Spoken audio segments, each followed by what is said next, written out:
10 sintomas do diabetes. Primeiros sinais de aviso. Sinais e sintomas do diabetes na fase inicial. Os 10 sinais e sintomas precoces mais comuns do diabetes são: poliúria, urinar a toda hora; polidipsia, excessiva sensação de sede; cansaço e falta de energia; perda de peso; polifagia ou hiperfagia, fome frequente; visão embaçada; cicatrização lenta; infecções frequentes; mau hálito; cetoacidose diabética; excesso de urina. Propaganda comercial. O excesso de urina, chamado em medicina de poliúria, é um dos primeiros sinais do diabetes. Em condições normais, não há glicose na urina, pois toda a glicose que chega aos túbulos renais é reabsorvida de volta para o sangue.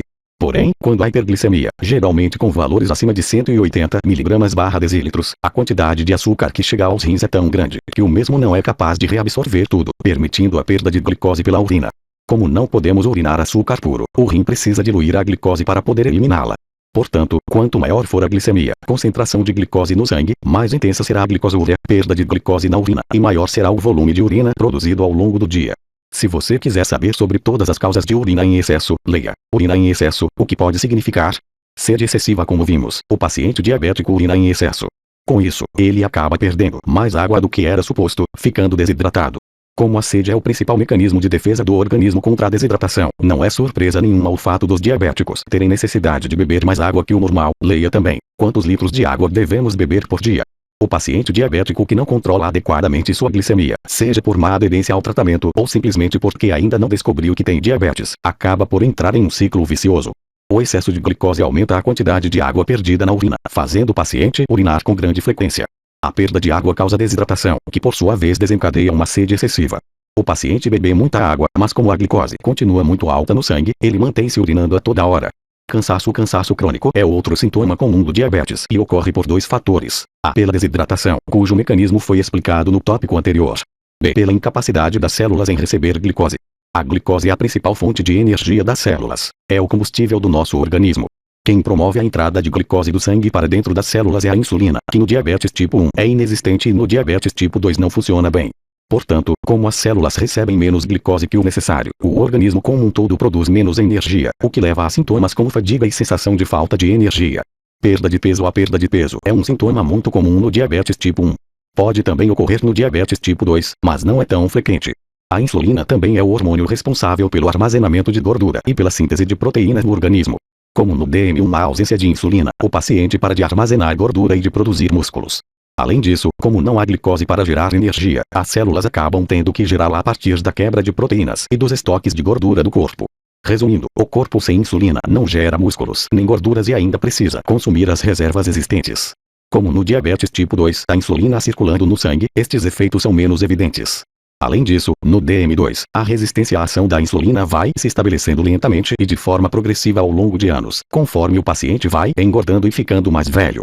Já o diabetes tipo 1 não está relacionado ao sobrepeso, é uma doença de origem imunológica na qual a produção de insulina cessa de modo relativamente abrupto. Em geral, o paciente com DM1 é magro e o paciente com DM2 tem sobrepeso ou obesidade. Fome excessiva. Como as células não conseguem obter glicose suficiente para gerar energia, o corpo interpreta a situação como se o paciente estivesse em jejum. O organismo precisa de energia e o único modo que ele conhece para obtê-la é através da alimentação. Uma das características do emagrecimento do diabetes tipo 1 é que ele ocorre apesar do paciente alimentar-se com frequência. O paciente come, mas a glicose ingerida não é aproveitada e acaba sendo eliminada pela urina. Como as células recebem menos glicose que o necessário, o paciente rapidamente sente necessidade de comer novamente. Em fases mais avançadas da doença, esse ciclo costuma ser interrompido e o paciente começa a perder o apetite, o que contribui ainda mais para a perda de peso. O paciente diabético tipo 2, por sua vez, não costuma emagrecer porque ele produz insulina. Essa insulina tem dificuldade de pôr a glicose para dentro da célula, mas ela ainda consegue transformar o excesso de glicose no sangue em reservas de gordura. O paciente come, uma pequena parte vai para as células, outra sai na urina e o restante é transformado em gordura. Visão embaçada. Um sintoma muito comum do diabetes é a visão turva. O excesso de glicose no sangue causa um inchaço do cristalino, a lente do olho, mudando sua forma e flexibilidade, diminuindo capacidade de foco, o que torna a visão embaçada. A visão costuma ficar turva quando a glicemia está muito elevada, voltando ao normal após o controle do diabetes. Essa alteração nos olhos não tem nada a ver com a retinopatia diabética, a complicação oftalmológica que pode surgir após anos de diabetes. Cicatrização deficiente. O excesso de glicose no sangue, quando ocorre de modo crônico, causa inúmeros distúrbios no funcionamento do organismo. A dificuldade em cicatrizar feridas ocorre por uma diminuição da função das células responsáveis pela reparação dos tecidos, diminuição da proliferação celular e dificuldade de gerar novos vasos sanguíneos.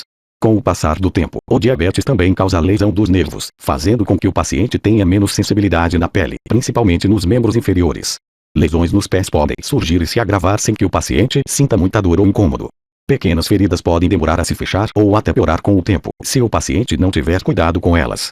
Infecções. O diabetes também provoca distúrbios no sistema imunológico por alterar o funcionamento das células de defesa.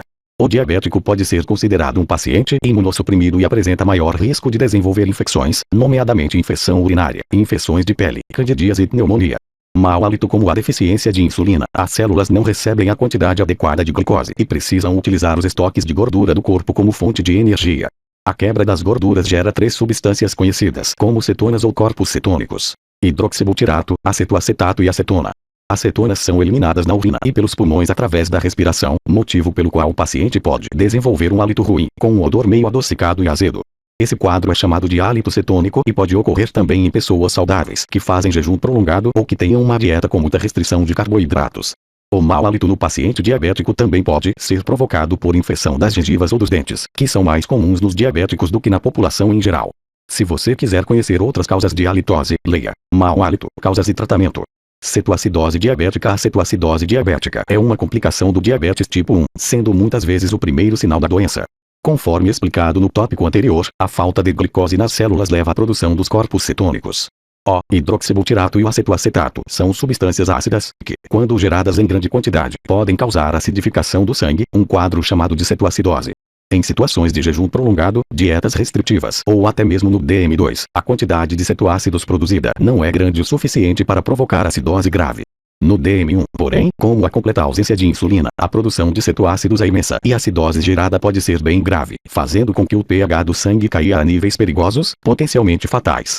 A cetoacidose diabética é uma emergência médica e costuma ocorrer quando os níveis de glicose no sangue ultrapassam os 500 mg/dl. Os sinais e sintomas mais comuns da cetoacidose são náuseas, vômitos, dor abdominal, confusão mental, prostração e dificuldade respiratória.